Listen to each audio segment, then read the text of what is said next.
An old guiding buddy of mine told me this story, and while I wasn't there myself, this happy-go-lucky hype fella got really pale and quiet while telling it. He would only tell it to me during the daytime, and it was the only time I saw him get scared in all the months we spent together going around the Appalachian trails. I've been meaning to write this down for a long time, so here it goes. I'm gonna call my buddy Mark. Mark went camping in State Forest in Virginia with a group of his college friends. Now there was a small group of 4 of them from the outdoor rec department, experienced kids with all the necessary gear in familiar terrain. Being college kids, however, they rolled into this campsite fairly late and decided to just car jump. That's camping near the car, not hiking in a separate location. As they're unloading their car, these 2 weird fellas come out of the woods towards them. They look like they've been living out there for quite some time. Not that there's anything wrong with that, but they acted very odd. They wouldn't look you in the eye and seemed really twitchy, just kind of hanging around like they wanted something, almost like coyotes. My buddy Mark, he got this glitchy feeling right away. The guys all then decided to introduce themselves. Nobody I've spoken to can remember the first guy's name. It was something unremarkable like Bill or Rick, but the second guy, he said his name was Gizmo. Funny name, hard to forget. So Gizmo and his friends started asking questions like, "You all fixing to stay the night? How much food you got? When are you kids supposed to head home? Got phones on ya? And how's your plan going?" Well, Mark didn't like that one bit, so he starts telling them, yeah, we're gonna be 8 of us or 10 of us. They're all gonna be showing up tonight. Our parents expect us home first thing tomorrow. They're super paranoid, so we gotta get home or they're gonna call the police. I mean, that's my parents, right? And kind of did a funny laugh afterwards. Gizmo and company poked around the camp a bit more. They wished the guys good luck and disappeared back into the woods. Mark and his friends joked around nervously about Gizmo and his friend, but they weren't worried enough to actually leave. They built a fire and cooked a dinner. They then cleaned up and hung up a huge bear bag. They spent the rest of the evening hanging out and chatting around the fire and drinking. One of them had a harmonica. By midnight they had all turned in. They had only brought 2 tents, a girl's and a boy's. While Mark didn't feel right sleeping in the tent, he felt like somebody needed to keep watch, so he lay by the fire. Things then turned to relative normality. Sometime later though, Mark found himself awake. The fire was dying when he opened his eyes and he couldn't see much beyond the campsite, except for one bright burning spot. There was a light out in the woods. It kind of looked like it was going along at chest height, occasionally disappearing behind the trees, sometimes pausing. Whatever it was kept at a good distance, so maybe 100 yards or so. He followed it for a while until it went out. He stared into the darkness for a long time and eventually drifted off once again. Suddenly Mark woke up again, this time in panic. The fire was down to embers, barely glowing. He opened his eyes to see the strange light in the forest had now turned black, and it was much closer. He could see now that it was from a lantern. He watched as the lantern carved a smooth perimeter around the campsite, occasionally going out, always reappearing only a short distance away. Mark pretended to roll onto his back to sleep just so he could watch it. The fire then circled the campsite twice, getting closer every time. The strange thing is that there were no sticks breaking, no leaves crunching. Somebody trespassing around in the dark woods would have made a lot more noise than that did. Whoever it was trying to be real quiet. Mark laid there, tense and unmoving. By the time it began its 3rd rotation of the campsite, the lantern was so close that Mark could see her face illuminated in it. It looked like one of the guys from earlier, but he couldn't remember which one. His eyes were bugged out, scanning the campsite like a predator, and he was sweating. Once again, the lantern went out and he was fully awake now. He got up and started making a lot of noise, stroking the fire, packing his gear. His watch read it was 4:30 or so. The sun wasn't up yet. He considered all that had happened and made the call to wake up his buddies and bug out. Nobody argued when they saw his face. Like I said, this happy-go-lucky guy, he was like a human golden retriever and an experienced woodsman to the boot. You believe him. The sun was barely starting to come up by the time they got into the car. As they're driving out, they passed something that they hadn't noticed in the way in. There was an old RV parked out in the woods, camouflaged with a mixture of earth-coloured traps and some greenery. It was surrounded by a chain-link fence that was also draped with camo. It looked like a big long-term hunting campsite, or maybe something different. Mark and his friends were actually relieved. Gizmo and his friend must have been the poachers, and that would explain their creepy stalking behaviour. Now, this is a part that I don't understand. I don't know why Mark or his friends didn't tell anybody about Gizmo for a few weeks.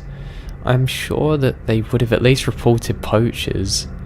Now, he's very type A, and it's not typical for him to procrastinate or let something go unruled. I don't know what his excuse was, but Gizmo and his pal were forgotten. Then one day, Mark mentions the incident to a law enforcement officer and the DNR that came that lectured at the top of his classes. She asks casual questions, being polite, then stiffens at the moment he mentions Gizmo. By any chance, do you remember what the other guy's name was? No, it was something normal. I don't remember. God, that's what they always say, she replied. Turns out that a part of this woman's job was to investigate the murders that occurred in a VA state forest. Most were bodies that were dumped for crimes that occurred elsewhere, but over the last decade, a series of unsolved crimes, stretching all the way into West Virginia, had targeted what appeared to be random, unrelated campers. But when they were interviewed, others camping in the area, they would always mention the same uncanny detail. They had been approached by somebody called Gizmo, and another man who nobody can seem to remember.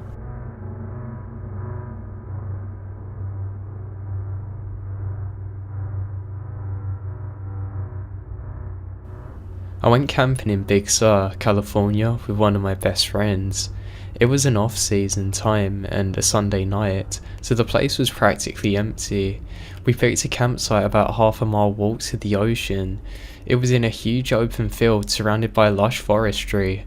In the background were limestone mountains, and you could hear the crashing of the ocean's waves. We spent the night around a campfire, telling stories and eating.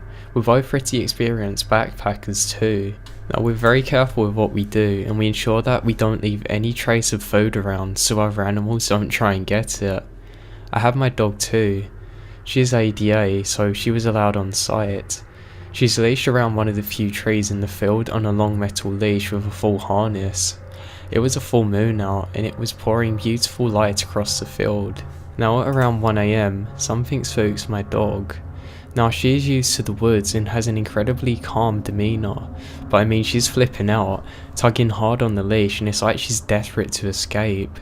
And she does. She pulls off away from her harness and it snaps with a great loud sound, and she fled into the wilderness. I lost it. I drop everything and bolt after her. I'm not thinking straight, running straight into the woods at night. My only concern is getting her back, even if it meant risking my own safety. I did rescue her. I find her curled up in a random clearing in the woods, looking ashamed and terrified. Thank God she ran in a straight line, otherwise I would have been completely lost. I walk back carrying her, and my heart is pounding furiously at the horror of the thought of losing her.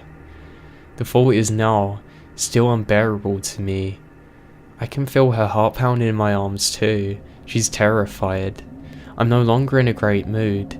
We all head to bed in my tent. But my dog will not lay down. She refuses. Her ears are up and she's staring intensely at the tent wall. It was almost like she could see through it, like she's tracking something.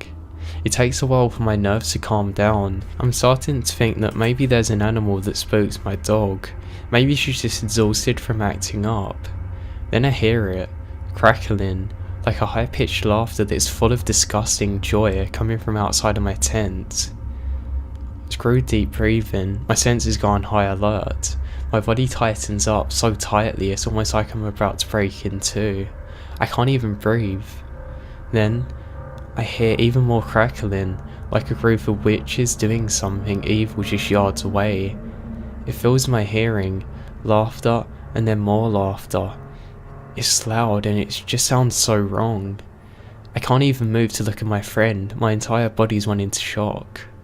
The laughter then followed up with blood-curdling screams.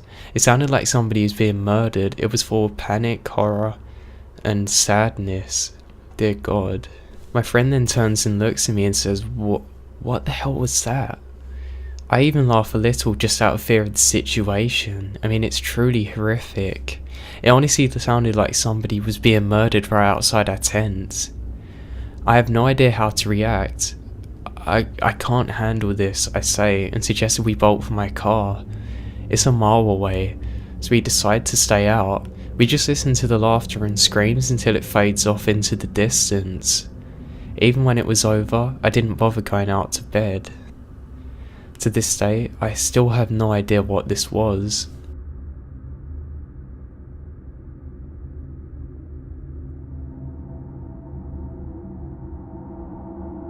I was backpacking with two friends in Montana.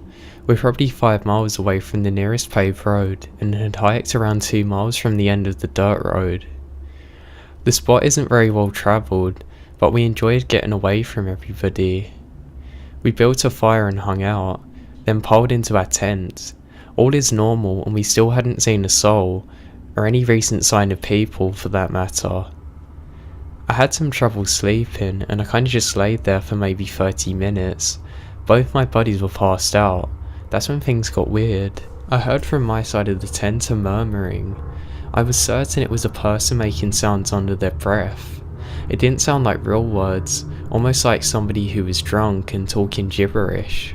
My first thought was one of my buddies is sleep talking, but I listened closer and it was definitely from the outside. I woke my friend up who was closest to me with a "what the hell?" A little irritated, and at that exact moment the murmuring stopped. I shushed him quickly when he replied, and asked him if he had heard what I had. We waited up a second and it started up again, but this time it seemed closer. He heard it too, but we didn't hear any sounds of movement. Now the thing is, even 10 years on, it still freaks me out to this day if I think about that voice. He then gave me the "what the hell" face and proceeds to gesture that he's going to unzip the door to see what's going on. Right as he starts to move the zipper, we hear what sounds like somebody taking a huge gasp for air before diving into a pool. Seemingly from the opposite side of the tent that we heard the original voice from. We both froze for a second. He pushed his flashlight out and looked in the direction and screamed, "Who's out there?" We didn't see anyone. We didn't even hear a single twig or any sign of movement whatsoever. By this time, my other friend had woken up and we're still freaking out. We told him what was going on and we all took our lights to go out and see what the hell was out there. We saw nothing. My buddy and I decided to stay up for a bit longer to try and hear it again, or just figure out what the hell was going on. My friend who didn't hear it had fallen asleep. We didn't hear another sound for the entire time until the sun come up. When we went out to investigate, there was no signs that anybody had been out there. Now even to this day, 10 years later, I still have no idea what the hell happened. It still freaks me out and gives me chills even talking about it to this day.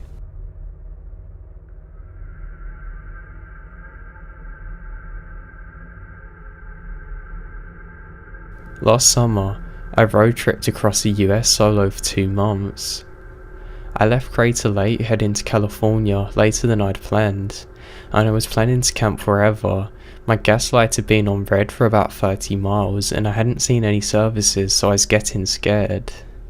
I saw a sign for a campground and I figured I could talk to whoever was at the campground to find out how far away a gas station was, and maybe find somewhere that I could sleep for the night. It was an old logging site, so the roads there were super rough and very far off the main road. I pulled in and there was a mid to late 20s couple at the very first sight. I said hello and asked them if they knew the area. I got a sense of genuine friendliness from them, and they said that the nearest gas station was only 2 miles away, but that it had closed for the night and the site next to them was open, and suggested I took it.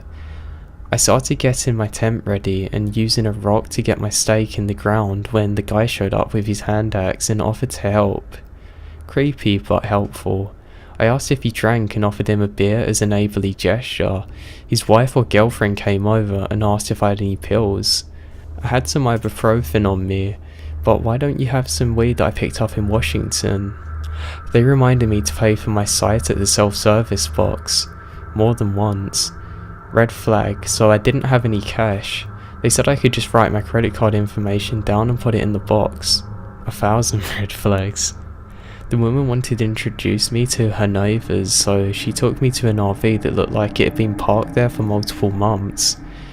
It was covered in dirt and stuff. Inside was a very drunk man, somewhere over 60, a woman who insisted on feeding me tacos she was cooking, and a dog looking at me constantly thinking that maybe I had food in my pockets. A weird man constantly stared at me who turned out to be very drunk. The drunk started a very long story that only wound up being a joke. That's funny. That's like something that happened to me. I stated I had to check on something, but got the hell out of the trailer, tossed the tacos to the dog who was following me, also something that happened to me, and proceeded to crack open a beer to put a plan together. These people were messed up, but I didn't feel like I was in immediate danger. I had some time. I decided to shoot the breeze with the guy from the first couple, and the way he described it, they had been camping for 2 weeks because they ran out of money. Pretty sure I heard the old woman yelling at the man in "That's it, I've had enough of it" vein. I decided that I was thinking about heading over to the gas station to see if it was actually closed, just so I could get out of there, or at least a few miles away from them. The old lady comes over to where the dude is and I am standing and says, "He's really done it this time. Next ride into town that comes my way, I'm gonna take it." I sip my beer. The younger woman says, "I can ride with you to the gas station just so you find it." I take a larger sip of my beer. I'm starting to get really uncomfortable. I make some stuff up and an excuse to go to the campsite. I really quickly throw everything into the back of my truck and get the hell out of there. I made it to the gas station, which was indeed closed, but I had passed a charming B&B less than a mile before. I explained to the desk clerk that I had a really weird encounter at a campsite and I'd be sleeping in my car at that night. In the end, I got a good night's sleep and continued on my journey. Nothing ever come from that weird family. I just think I was really lucky to have escaped the situation and not to have been too drunk to actually be able to get out of there, because honestly, they really could have done anything to me. I was massively outnumbered and they seemed weird enough.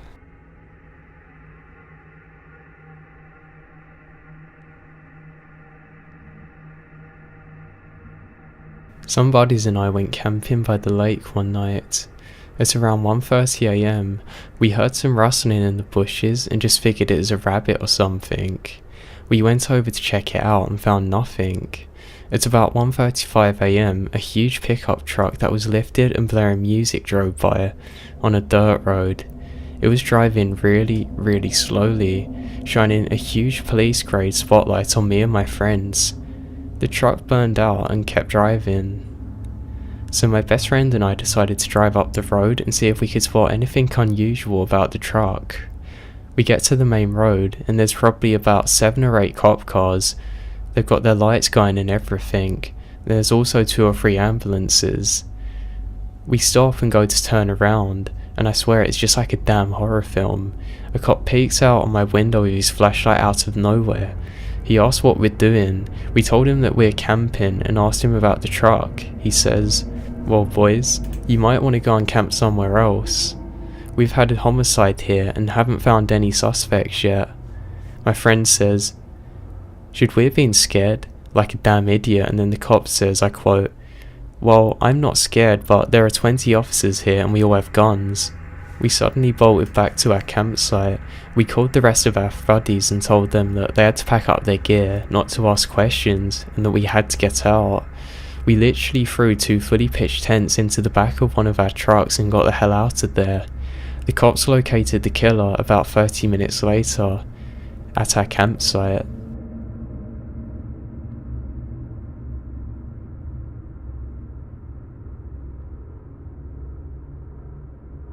I was solo backpacking and decided to stop for the night as it was right around sunset. I got everything set up and I heard a car on a back road about 1,500 feet from my position. Honestly, I didn't even realise that there was a road there because I was up on a steep embankment and I couldn't see it. So I heard this car. It slows, then stops. The doors then open and close and the car drives off. I heard a group of men talking, but they were way too far away for me to make out what they were saying. By now, the sun had set and the men began using flashlights. They appeared to be going down the embankment towards me. I wasn't too concerned as nothing was really adding up. I figured if they got any closer, I would quietly escape and leave my gear. They then stop about halfway down. Then they start digging with shovels. I'm now terrified. They dig for about an hour, then stop. I then heard the car return. They begin to ascend up the embankment, but before they did, they shined their flashlights down on my position. I didn't move an inch. I just sat there. I don't move a muscle for at least an hour after they had gone. I packed up and moved about a quarter of a mile away, deeper into the woods, well off of the trail, just in case one of them had seen me and they were about to come back. The next day I hiked out. I found a park ranger and gave him a map and draw an area of what I'd just seen. He asked me to accompany him there, but I refused.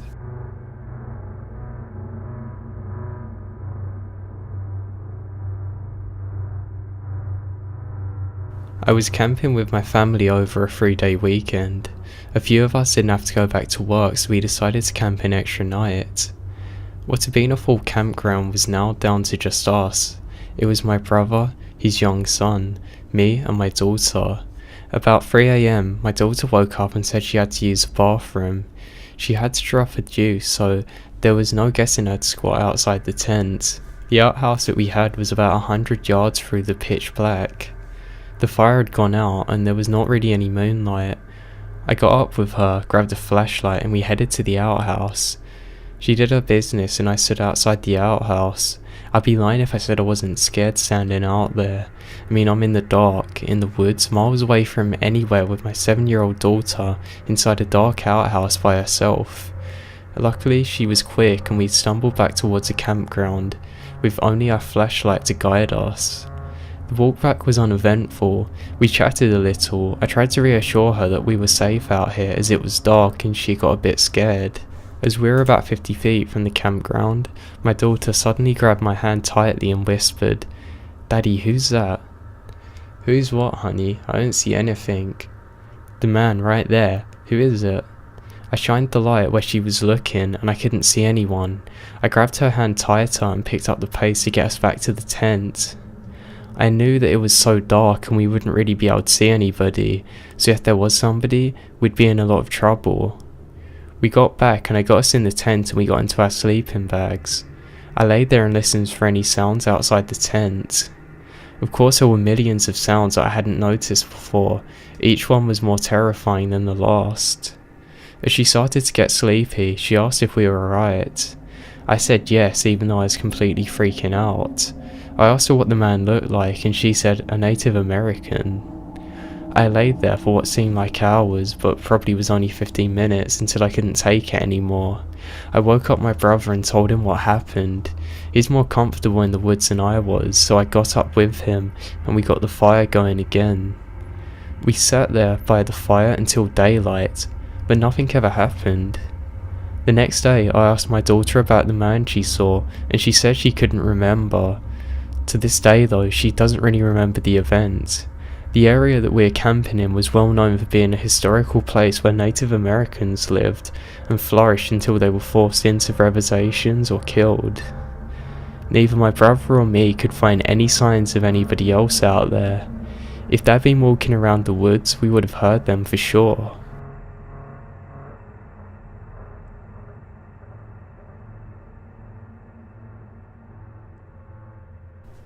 I wasn't in the woods, but I saw it coming out of the woods behind my house. I think I saw an alien, no joke. To this day, I still wonder if I was somehow tripping on something I accidentally ate. I was about 10 and playing in my room by myself. It was about 11. I had a sliding glass door in my room and the blinds were pulled back. Out of nowhere, the automatic spotlight behind my house turned on. I looked at the sliding glass door and a figure approached the door. At first I thought it was my neighbour who was older than me and about the same height, but as it got closer I realised it was something else. I remembered it approaching the door slowly. It stopped at the sliding glass door for a few seconds and just started staring at me. It felt like an eternity passed by. I remember specifically how long it felt when in reality it was only a few seconds. I remembered it was very dark. It had a rounded head like you see in movies and was about 6 feet tall. It had 2 arms and legs. It was really skinny. The thing about it was that it was so close to me right on the other side of the glass.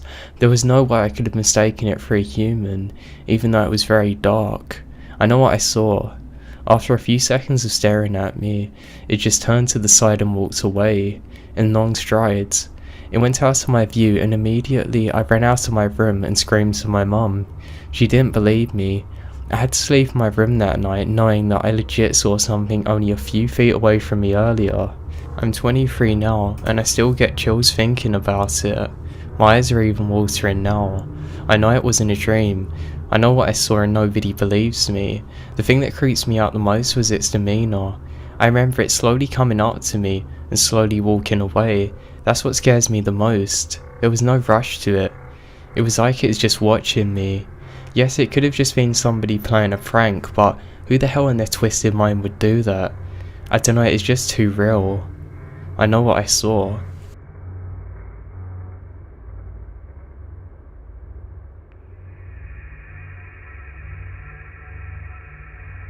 I was climbing up in Canada with a friend.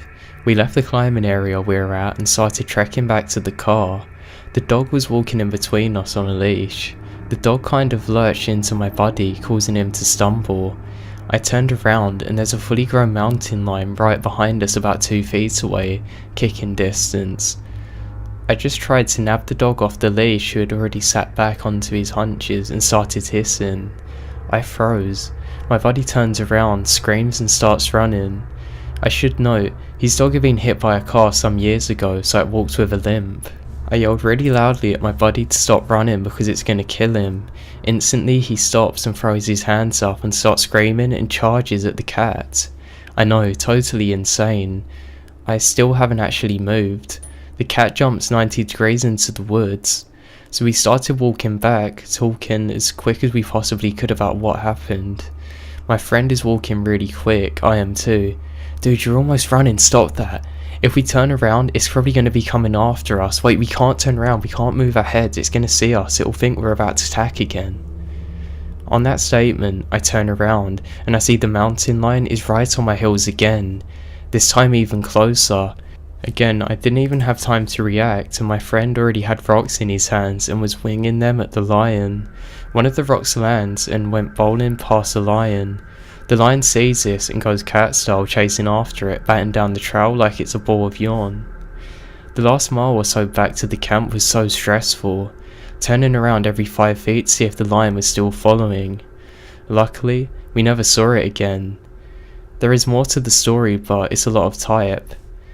The cat eventually nabbed the dog off a leash nearby on a trail, and the Canadian mountain team showed up with bloodhounds to hunt it down and kill it. But just knowing the fact that this lion had been trailing us for at least 1.9 miles is absolutely terrifying to me.